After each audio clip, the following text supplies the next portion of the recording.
But also he's involved with JDRF. I think you all are aware of the story and a little bit of that. But he's happy to answer any questions about that. He will be featured on the game program as well this week. Just happens to work out for us as well for that. So, questions? If you get a microphone to you again. Elliott Fresh. Elliott, just what have you done throughout your career to promote awareness of diabetes, not only besides being a football player, but, the stuff that we don't see, out in the community?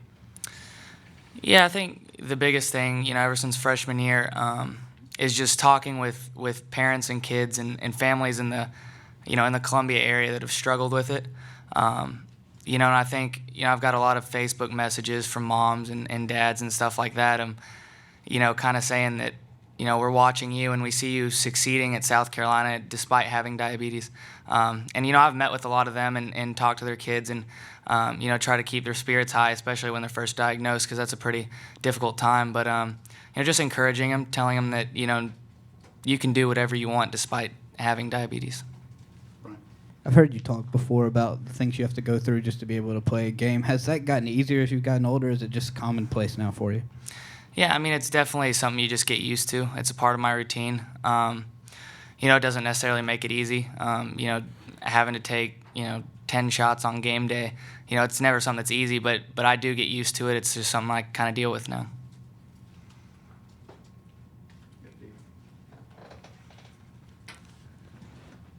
What would this scoring record mean to you? I've been thinking about it a lot lately, because of, coming down to it, and the more that I think about it, it's probably gonna get broken in the next 4 years after I leave. We got a pretty good freshman kicker in Alex Wozniak.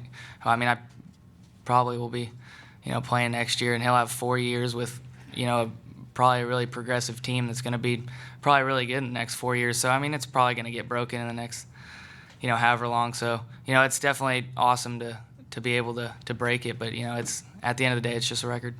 It's stood for a while now. Do you realize how long this has been active, and do you know Colin Mackey at all? I did not know him personally, but I know of him obviously. But yeah, it's something with point totals. It's always a kicker, and it's always someone who started for 4 years. So you had great kickers before, like Spencer Lanning and things like that, and Ryan Suckup, who they didn't get a full 4 years to play. So it's something that's just kind of, it either happens or it doesn't. He has noticed that the name's on the spiral. Has the attention kind of picked up around you, maybe from family and friends, or people starting to talk a little bit more? No, not necessarily. It's kind of just something we're focusing on the season right now, focusing on the next game and trying to become bowl eligible. So it's kind of just something that, and you get a lot of points from things like extra points. So it's not, like I'm going out there going, got to get this, got to get that. It's a lot of it's extra points and things like that. So, I'm just focused on making kicks. This has been a tough year, it seems, and some high-profile games for kickers. Is that something that you've noticed, or do you try to block all that out just to keep the bad vibes away? No, I definitely, I'm a fan of college football. I like to watch it. It's never easy being a kicker, right? You're either the hero or kind of the GOAT. And unfortunately, sometimes you kick, and I think I've said this before, sometimes you just get unlucky. Sometimes you miss, and it just happens to be a game winner. You always, you're going to miss a big kick in your career. And it's something that happens, and it's something you got to deal with. But I have noticed, it's been happening a little bit lately, but yeah. Do you get nervous for other guys when you're watching a game and it's a critical kick? It's a lot more nerve-wracking on the other side of it, watching it on TV, because from the viewer's perspective, they're thinking, oh, what about this? What about that? What are all the implications of it? But, when you're out on the field, you're really just, it goes by so fast that you don't have time to think about it. You're kind of taking in all the information. You're going up to line your kick up and just kick it. There's not a lot of thinking about it. I definitely do get nervous, especially, some of my friends. I remember my good friend, the Michigan State kicker, Michael Geiger, last year I was watching it in a restaurant downtown, and I was really nervous for him when he made that big kick against Ohio State. What was your reaction in the restaurant? Oh, I was pretty excited, yeah. I I've been to a lot of kicking camps with him, and you know, we're good friends. So I was really excited for him. Over here in the corner, yep. I'm assuming you're going to plan on pursuing the next level, kicking to the next level in the NFL. Is that? Yeah, definitely. I'm gonna try to pursue that, and you know, if it doesn't work out, I'll find a job. Whenever you're done kicking, what are you going to try to do? You know, I think it depends. You know, if the NFL worked out for 20 years or something like that, you know, that'd be awesome. But then I'd probably be looking at doing something different when I was 40, as opposed to maybe, you know, not making it or getting in a couple years and then coming out. You know, so I think those are. Haven't thought too much about it. You know, I'm focused on trying to do the NFL, and you know, if that doesn't work out, you know, I'll come back and finish up my degree. Elliott, do you have routines before kicks, or when you know kicks are coming? Are there guys who can talk to you? Do you not want anybody to talk to you? Is it all based in superstition? Just what is that like as you get ready for something? Yeah, no, I'm not superstitious at all. It's something that just, you know, when it's coming around, you know, when our offense has the ball and it's getting close into field goal range, you know, around the 50, you know, I'll just go over in my net and start practicing. And I think, you know, it's obviously not a time where, you know, other people would come up and start joking around with me, so they probably just don't do it. You know, I'm not really, you know, a head case or anything. I don't have, you know, like a lucky sock or anything like that. You know, I think it's it's up to me to make the kick. So yeah. And Coach said during pregame, you'll tell him, I'm good in this direction, and then good in this direction. Does that just come from your kicks in pregame and how you judged it? Yeah, I mean, pregame for a kicker is it's a pretty big a big deal. You know, you got to find out, you know, especially going to other stadiums. You know, the wind's a lot different in other stadiums, whether it's swirling or whether it's going, you know, a certain way. So things like Vanderbilt, you know, going into the other away from the side that I had the game-winning kick, you know, if I would have had a 55-yarder that way, I mean, I would definitely not have made it. You know, if there was, you know, wind in my face. So I think things like that are important to discuss with, you know, Coach Muschamp and give him the best idea that we have, you know, to get points. Over here, Scotty. I think you've told the story of how you recruited here with Coach Robinson before. But when you got here, was it even beyond your wildest dreams that you'd be in this position now to become the school's all-time leading scorer? And when you talked about having needed really 4 years, I mean, when you first got here, did you expect to become the starting place kicker right away, right in your very first game? Yeah, I mean, I think coming in as a freshman, you know, I think everybody always has expectations to play. You know, you don't come here, you know, you don't come to a big D1 school to not play necessarily. So, you know, I definitely think, you know, I had the opportunity to. But I never thought it would, you know, I never had my sights set on being a career points leader. You know, it was just something I was going to come and try to be a successful kicker whenever I could, whether that was freshman, sophomore, junior, senior year. You know, when you come in, it's just, you don't really think too much like that, I don't think. You know, I was just focused on, when I came in, I was just focused on winning the job and trying to play freshman year. I really didn't think anything too much in the future. Back over here. Elliott, I know you're definitely your own guy. You definitely have a personality. Is there a misconception about you or just kickers in general? You know, kickers are usually, you know, away from everyone, you know, trying to focus even during practice. I guess describe what's it like for you. Do you like to be alone, or do you want to interact more with players and people? They just kind of stay away from you. Yeah, no, I mean, I think there's times for everything. Like I said, you know, if we're driving down the field and, you know, we're in field goal range, you know, I'm over there. I'm not trying to talk to anybody or make jokes at that point, you know, or do whatever. I'm focusing on making the next kick. But, you know, if you watch me on the sideline while our defense is going and they're making big stops, I mean, I'm going crazy. I'm dancing. I'm, you know, trying to get the crowd, you know, pumped up and everything. So, yeah, I mean, I think there's a little bit of both of that. Rick. Elliott, as you've gotten closer to breaking the record, have you been daydreaming about the situation or what type of kick it'll be? Because isn't a 55-yard field goal a lot sexier than an extra point? And also, what kind of celebration do you have planned? Well, I mean, I don't know if there's going to be necessarily any celebrations, you know, during the game, because, you know, I'm probably not going to try to kick off from the 20 or do anything like that. You know, that probably wouldn't be good. I'd probably get in a lot of trouble from the head coach. So, you know, I really haven't thought about it too much. You know, it's something that it's going to be, you know, I'm not going to know whether it's going to be a field goal or an extra point. it's really something I'm not too focused on, trying to get it or when I'm going to get it. In the game, it's just, make the next kick. We're really more focused on the game. It's I got to get the points for my team, not necessarily, I got to get 2 more points to break the record. So I'm really just focused on getting the points in that game. Elliott, just kind of going off of that, you have the biggest kick of your life probably, unless you had something bigger in high school that we don't know. No.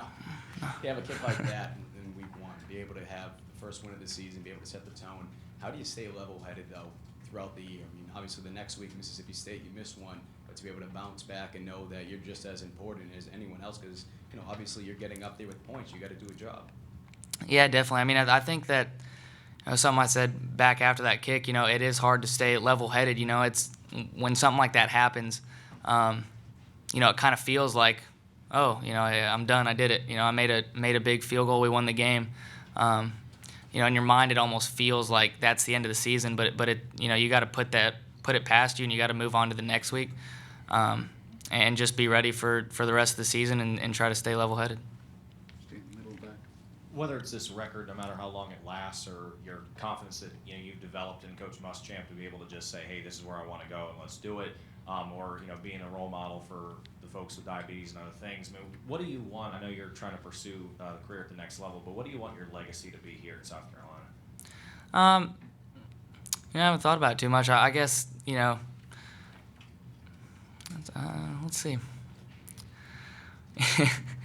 I guess just someone who made a difference, on and off the field. I want to be remembered for being a good kicker, but, also, the impact on especially the diabetic community.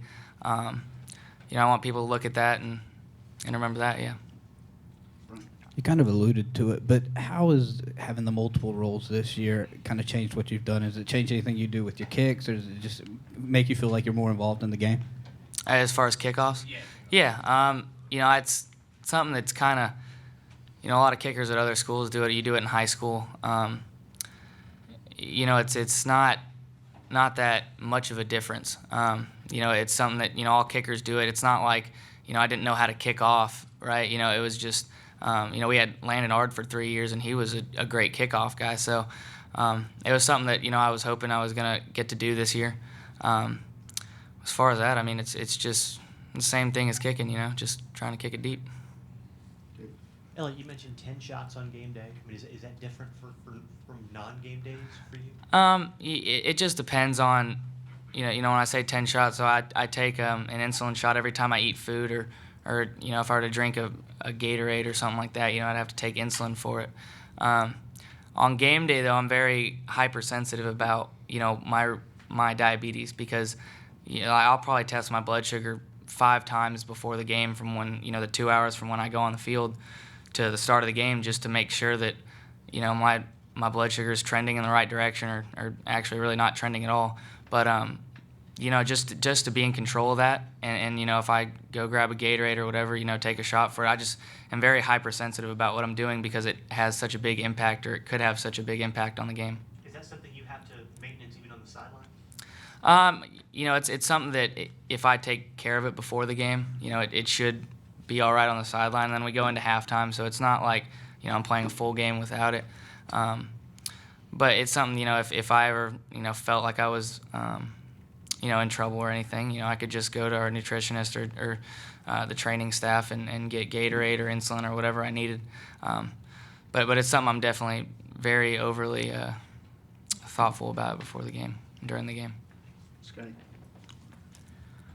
We all know NFL personnel guys attend your guys' practices all the time. Have you spoken to any NFL people? And the fact that the Gamecocks have put 2 kickers in the league recent years with Spencer Lanning and Ryan Suckup, do you think that'll boost your efforts to try to make an NFL team next year? Oh, well, I hope so. I'm not sure, how all the scouts work and everything. I don't know what, necessarily if they look at that or anything. I think the most important, thing for me to do this year in order to make it to the next level is just having a good year kicking. Just focusing on making field goals and hitting touchbacks on kickoffs. And I think, those are, if you do those well, you shouldn't have any trouble. Going a different direction here, but do you believe in icing the kicker? If you were ever a head coach at any level, would you employ that method? I don't think it would make if you're a good kicker. I mean, I think it shouldn't be a problem. You should be able to be mentally stable in that situation. It's something you got to deal with if it happens. But like I said before, sometimes you just get unlucky. It's sometimes you go out there and the one that you happen to miss is a game winner. It's not necessarily pressure or anything like that. Sometimes you miss, just like you miss a field goal in the first quarter or something that doesn't have, or at the time doesn't have big end of the game implications. But sometimes you just miss, and that's part of it. John? Have you thought about what you want to do with the ball that breaks the record? Would you donate it for auction to a charity, or you have a special spot on the mantle? Yeah, you may have just gave me one. I mean, that'd be pretty cool. Yeah, now that I think about it, after my time's up here, I can donate my stuff to JDRF, and the NCAA can't do anything about it. So that'd be cool. It's good. I tried to give my Missouri cleat to JDRF. I guess you want to say the game winner, Missouri, my freshman year. I wasn't able to do that, so it made me a little mad. But now I get to after all, so it'll be all right. Anything else for Elliott? Oh, This is a little off the wall, but I understand. Am I correct that you are a golfer, that you like to play golf? You play a lot. Oh, absolutely. Not as much during the season, but definitely in the off season. Yeah, and I know I've talked to Ryan Sucker, but he does too. Is there a correlation? He seemed to think that there's a lot about kicking and playing golf that kind of go together. If you're a kicker and you're a golfer, there's a lot of similarities just with the mechanics of a golf swing and the mechanics of kicking. Yeah, I don't know. I do know most kickers I know are big golfers. I know pretty much every NFL kicker is a big-time golfer. I don't know. I think it's something that's fun for us too. So yeah. Last thing, when Coach Spurrier was here, he used to have this thing about taking a challenge from the best golfer on the football team. Did you ever do that? I never got to do that. Maybe he was scared of me. I don't know. No, but I never got to. But maybe one day I'll play with him. That'd be cool. Anything else? Thanks. You guys have a great day.